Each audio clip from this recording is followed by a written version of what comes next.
Thanks everyone. I'm glad I'm the last guy to finish up the show for today.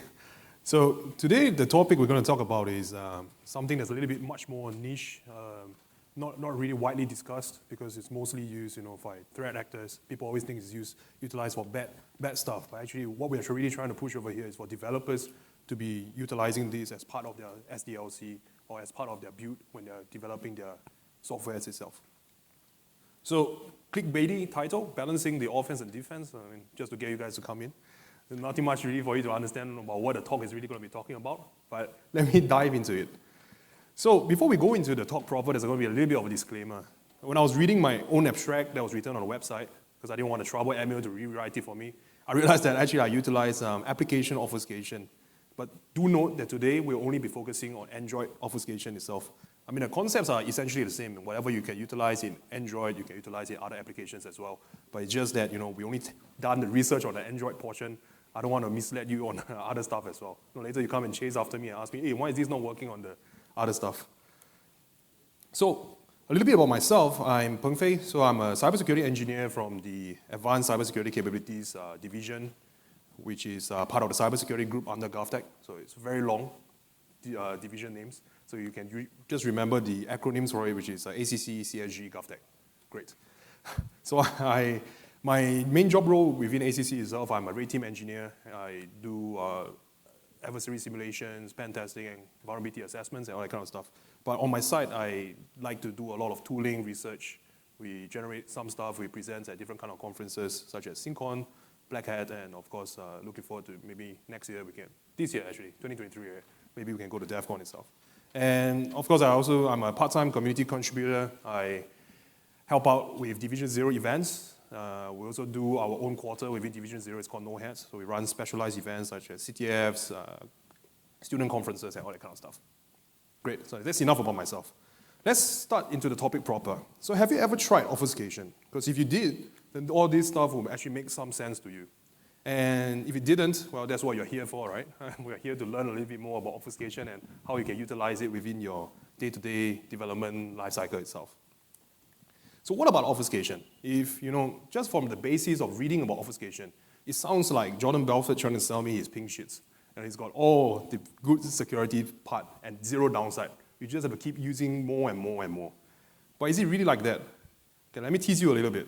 Before we go into that particular topic, allow me to walk you through what we're going to be talking about today. First off, to make it easier for everyone, because I'm not too sure if everybody knows obfuscation very well, we'll do a little bit of a background on obfuscation. Then we're going to talk about the defensive implementations of obfuscation and the problems that is being currently faced within obfuscation itself. And then, of course, our solution, AAOMG. I'm not going to spill the beans on this until you see, you will know what it stands for. And then lastly, a little bit more niche and just random research that we've been doing on offensive implementations of obfuscation. And follow up with the takeaways and my wrap-up. Of course, open for Q&A afterwards. So what exactly is Android obfuscation or obfuscation as a whole? The main idea behind obfuscation is to act as a deterrent. So I think this is a very important thing. Obfuscation doesn't make your security problems go away. It's just another aspect that you should be implementing as part of your cybersecurity, I would say, strategy itself when it comes down to development or even to different parts of your cybersecurity strategy. So the main idea is to make your applications so expensive, like time-consuming for the attacker or the threat actor to actually reverse engineering and understand what your code is about.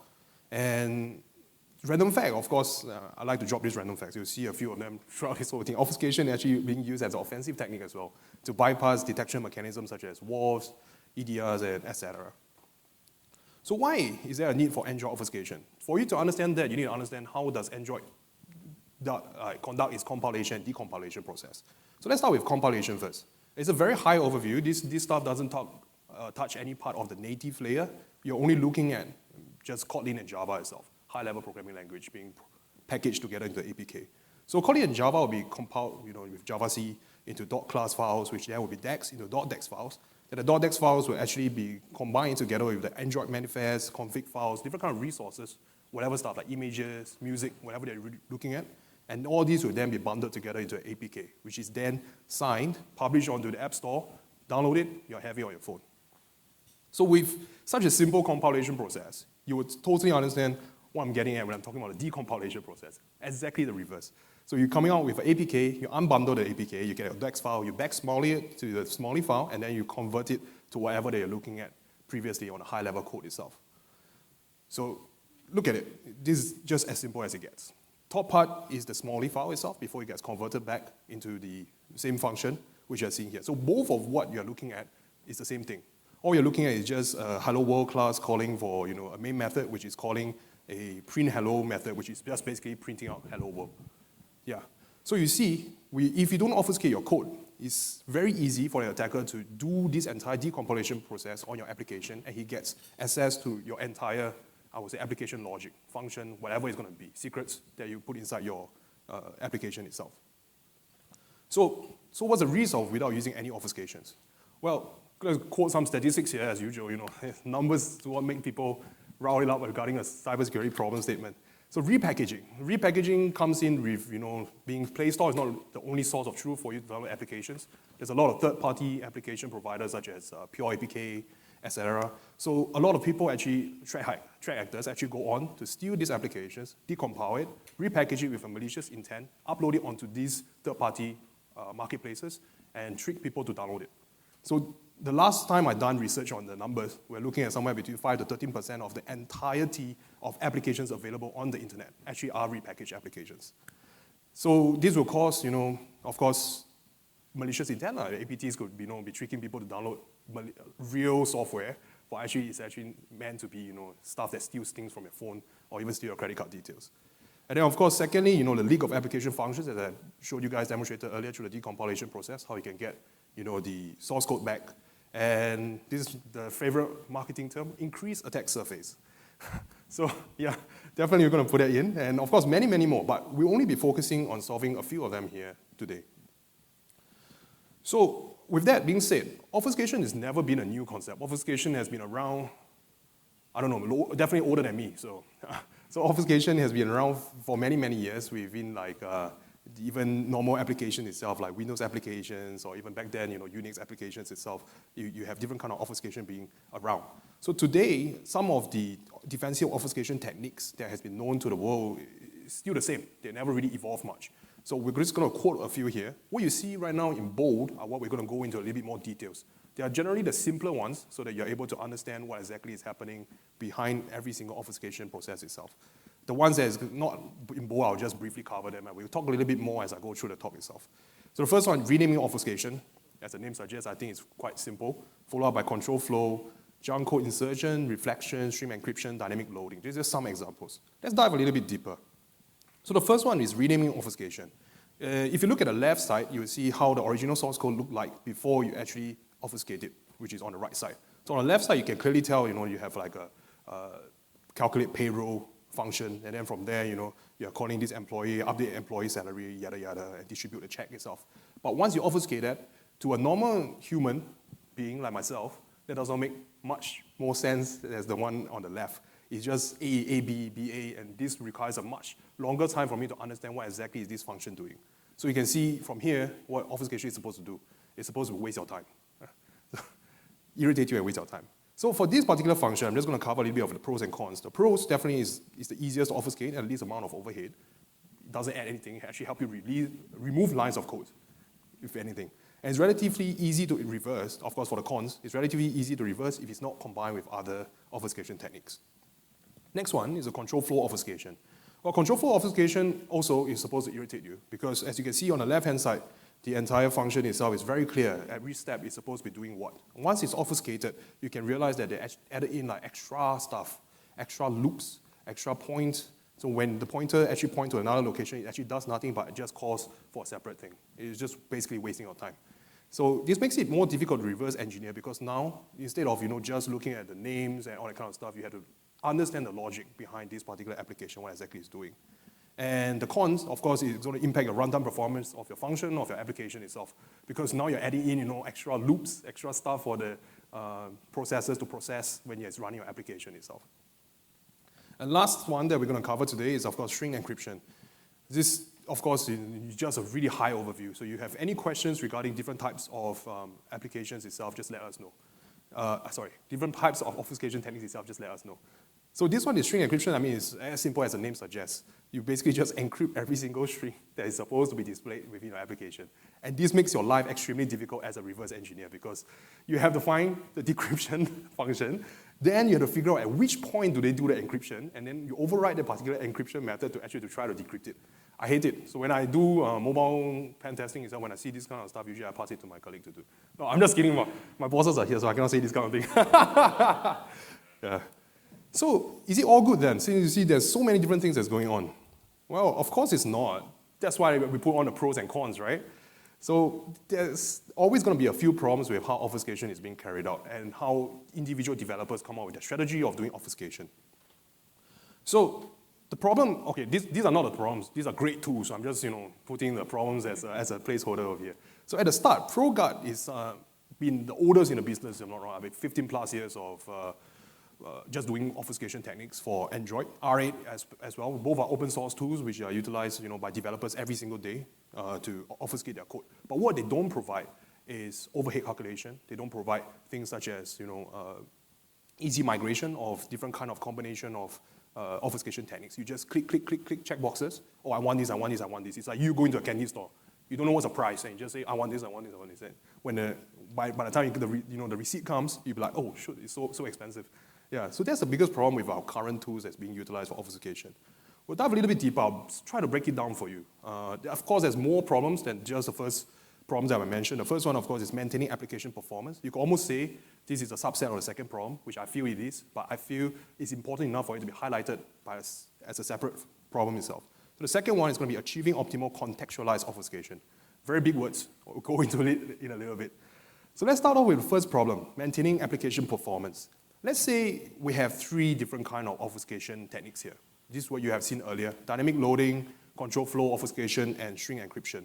So I picked these three because they all do some kind of negative impact to your runtime performance. So let's just give them an individual algebra, simple algebra. This you should learn it in secondary school. So the first one, let's call dynamic loading has X time effect on your runtime performance.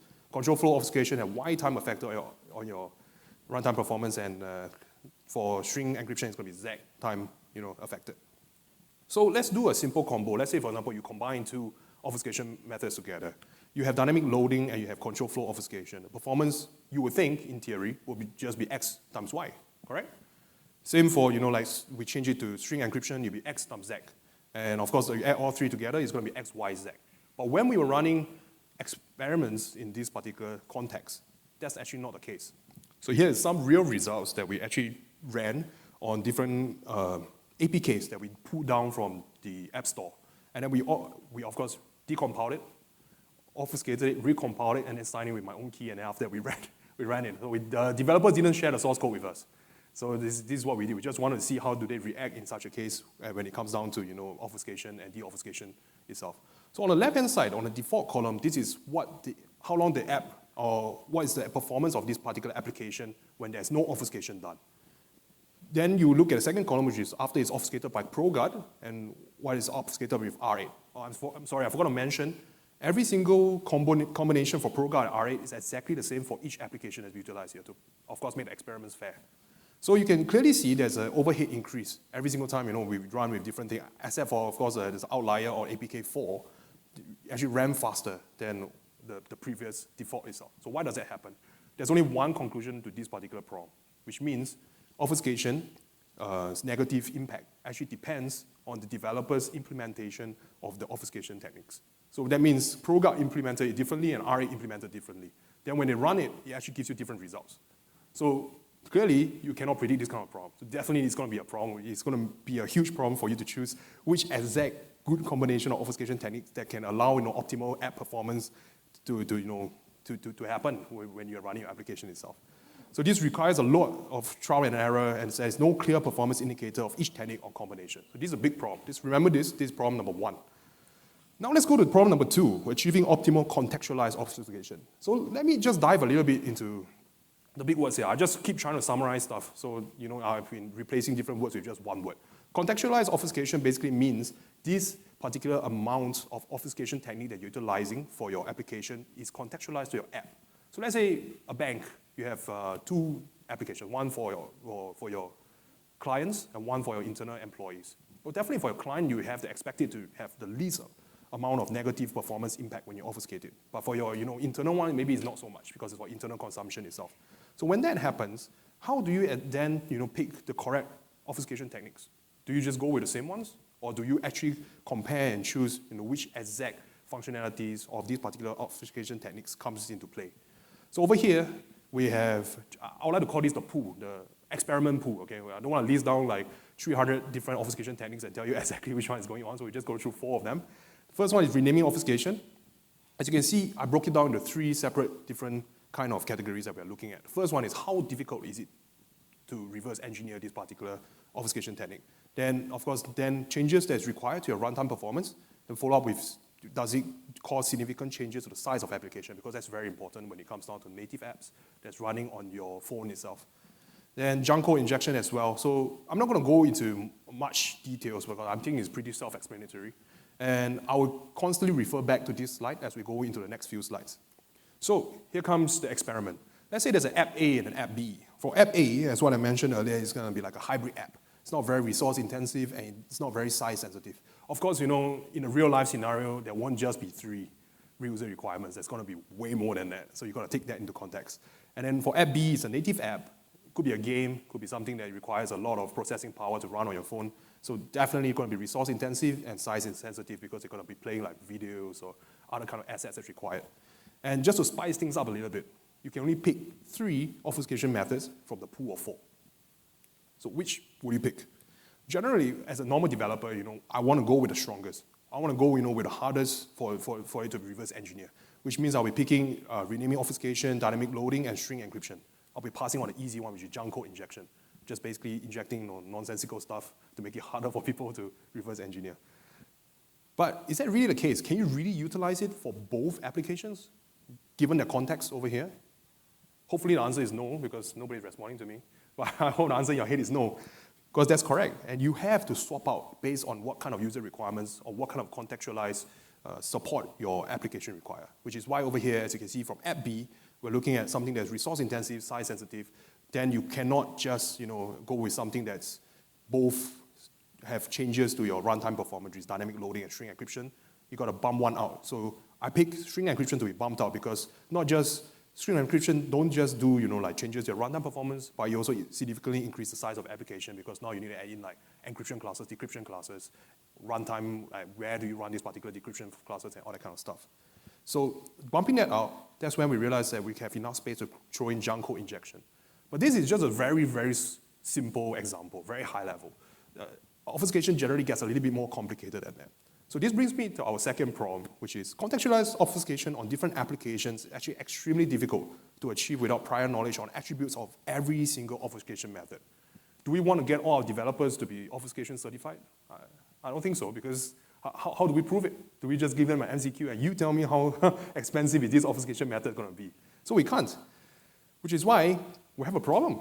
And that's why my team and I decided to come up with this solution.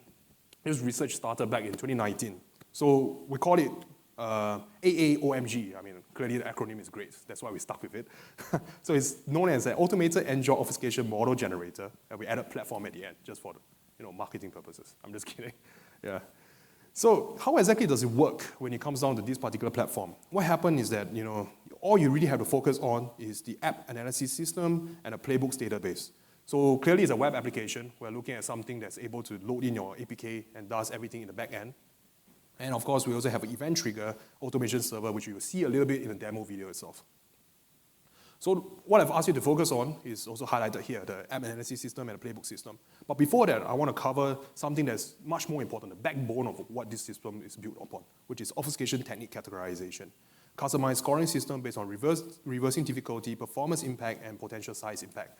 What you see earlier when I put easy to medium, that is really just high-level stuff for you to understand. For this particular system, all these are actually done in milliseconds, depending on how fast it gets to perform, how difficult on a star rating by engineers, oh, this is a 1-star difficulty, 2-star difficulty, 3-star difficulty, and they had to tell us the justification why. So we had a couple of engineers to go through this.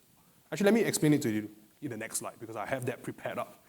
Then the app analysis system, which is basically a recommendation system based on the complexity of the application and your user requirements. So it collects both inputs. Then from there, you'll recommend you a playbook, which brings me to my playbook system, where it allows you to create your own customized obfuscation playbook to be used for similar applications. So let's say, for example, I'm the bank.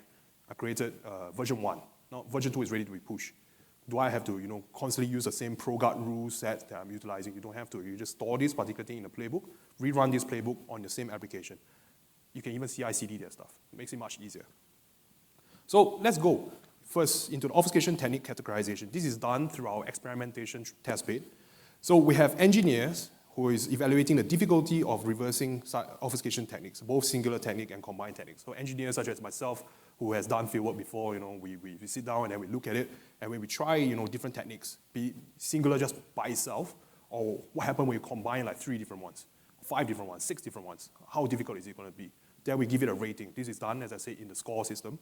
Then we have the performance speed test of different types of Android applications with different obfuscation techniques. We've already shown you 4 of the applications that we've done based on that particular test. We have close about 120 APKs that we have tested with all the different combined techniques, all the different obfuscation stuff. And then, of course, lastly, the customized scoring of the singular technique and combined techniques to aid user selection of optimal contextualized obfuscation. Basically, it just says that when you hover your mouse on top of the obfuscation technique, it will tell you, oh, this is a 2-star, this is a 1-star, and how much overhead does this particular obfuscation technique brings.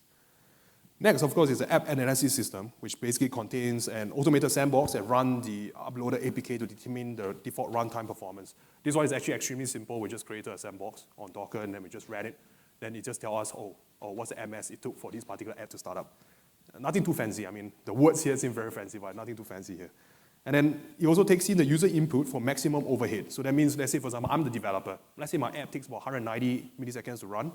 At maximum threshold, I want it to only run within 220 ms. So that is a constraint we have to look at, and this particular input will affect how the system recommends the obfuscation playbook to you. Of course, lastly, playbook system. I think this one is quite generic. Everybody should have seen it so far, be it in SOAR platforms or in other kind of stuff. Most of the tools also have them, such as ProGuard. They have like a ProGuard rule file where you can specify what ProGuard rules you want to put in. But that one, as I said, is not replayable. So let's say, for example, I want to change for app 2, I have to swap out my rule file, put in a new rule file. It's just a pain. I mean, come on, we can do better than that. We can definitely store this kind of stuff and then just pick and choose at our leisure itself. So yeah, great. We're here at a quick demo of what I've been saying so far. The video has been sped up quite a bit because I was afraid I don't have enough time. So I'll be pausing it as we are going through it, throughout different kind of stuff. So as you can see, the old name of our application is still here, but now it has been changed to OMG because there's much shocking of a shock factor. So let's play the video. Yeah. So see, it's way too fast. I'm sorry. I'm just trying to let me pause this. Oh, sorry. So over here, everything is cached. For this particular demo itself, everything is cached. What we're doing here is just walking you through how exactly you can create a playbook. And from the playbook itself, you just have to, I'm sorry. I don't have my mouse with me, so let me retry. So from the playbook itself, you can basically tell it at what level are you trying to run this particular playbook. So that's basically your user input already. And because it's cached, previously we already input in the maximum threshold we want the application to run.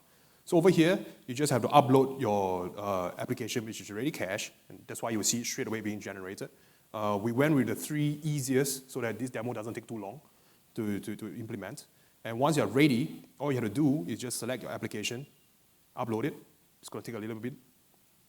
And then once it's done, you will see,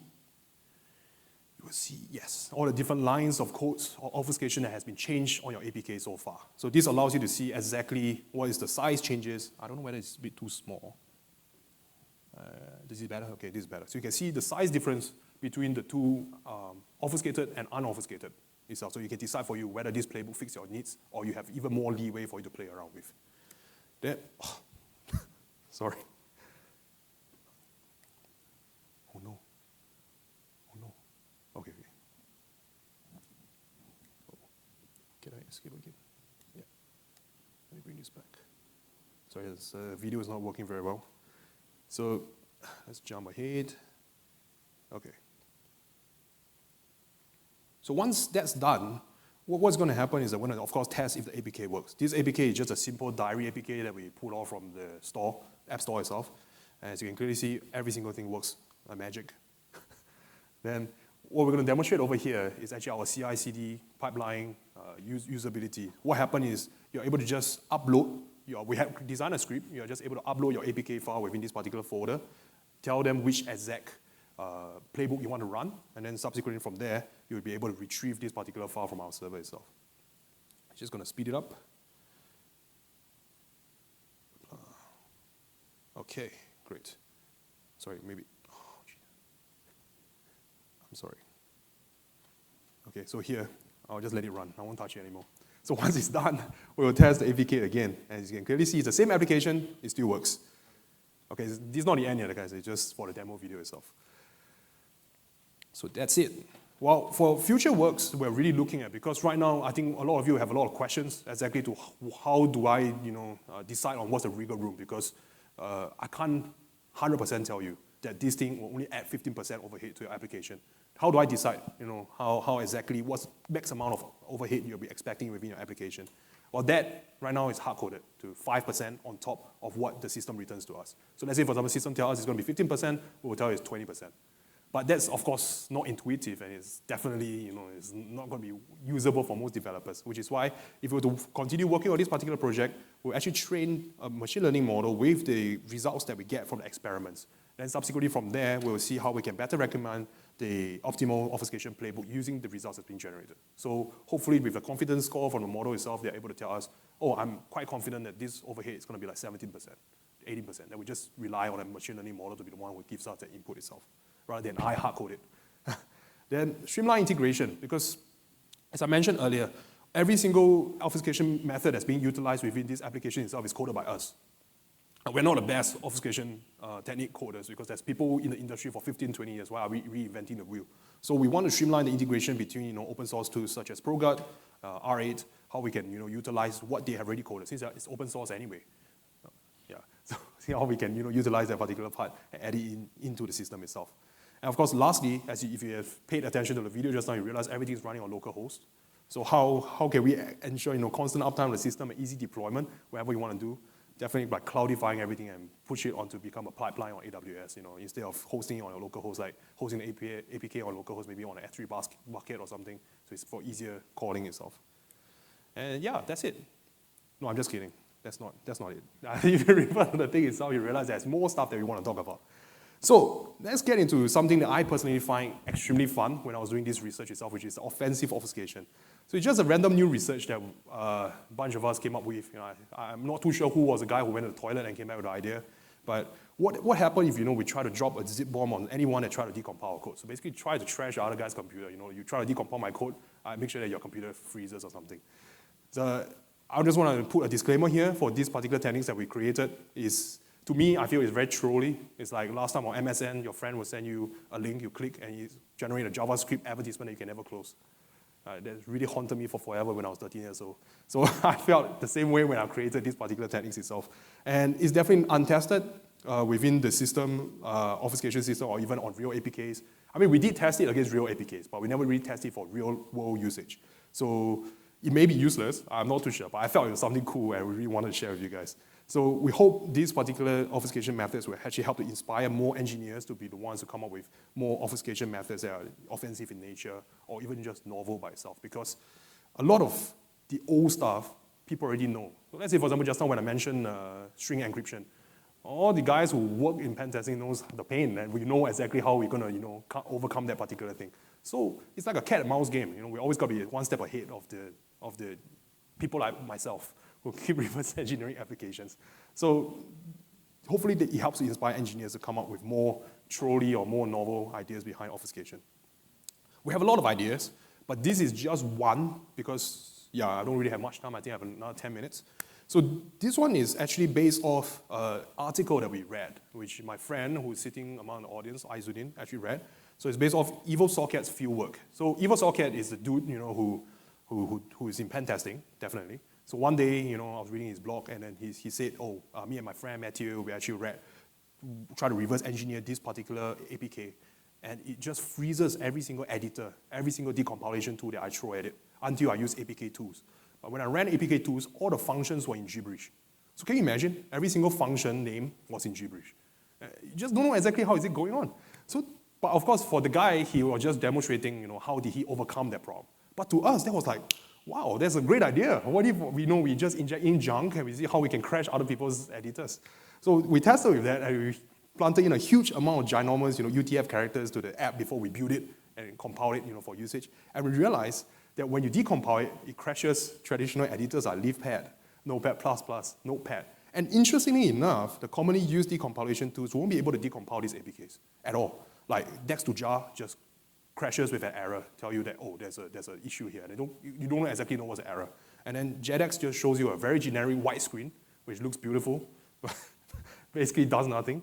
And the only one, battle tested, APK2 still works. But same as what EvoSocket has said within his post itself, it returns a whole bunch of gibberish that now you have to overcome and try to understand what exactly is the application doing. But as I mentioned here, it looks great. I did not mention about the overhead. I did not mention about the sheer size of the application after we injected the amount of UTF-8 characters. So whether or not it's usable in real-life scenario is still to be seen. Yep. So here are some screenshots that we took of LeafPad not responding. As you can clearly see, all the gibberish being injected into the APK itself. And here is Dex to jar crashing on the error after we have injected it. And lastly, of course, I want to show you the blank, glorious white screen that JetX showed us after we're done with it.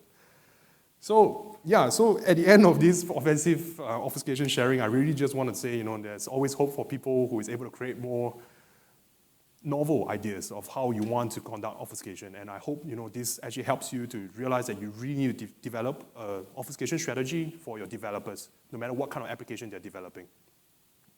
I think I just covered my takeaway. Yeah, that's actually inside my takeaway. But sure, let me cover it again. So within the takeaway itself, the first one is that obfuscation is a really huge domain filled with things that is targeted to irritate people. So if you're a troll, then this is the domain for you to really dive into, irritate the hell out of people. Every single time I see a new kind of obfuscation method, I just, I don't want to do this anymore. I need to walk out, go to the toilet, stand for 10 minutes and say, oh, I got to do this, and I come back, I'll do it.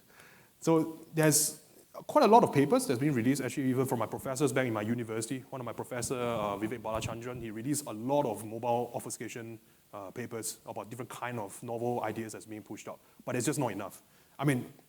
It could be like 1 to 3 papers a year. If you compare something to like blockchain, which is like 20 to 30 papers a week. Don't quote me on the numbers, I'm just just saying, due to popularity of certain technologies that is being pushed for. But obfuscation definitely is a field that's not enough research that's being done. Categorization of what we have been doing so far, like categorization of each obfuscation method is only just the beginning. And so far, we've only done 12. Can you imagine how long more it's going to take me, to finish up the entirety of, obfuscation techniques that's involved? So it's going to take forever. And lastly, was the point that I mentioned earlier, that as be it CISO or as a team lead or as a developer yourself, you really should be formulating an effective obfuscation strategy. Be it for your day-to-day application development or for your open source. Okay, actually no, open source don't do it. Nobody wants to read your gibberish code. But for the compilation itself, please do form up a really good obfuscation strategy and don't just click every single checkbox that's available on ProGuard, because then your application may not actually even be usable. And with that, I think I'm on my last slide.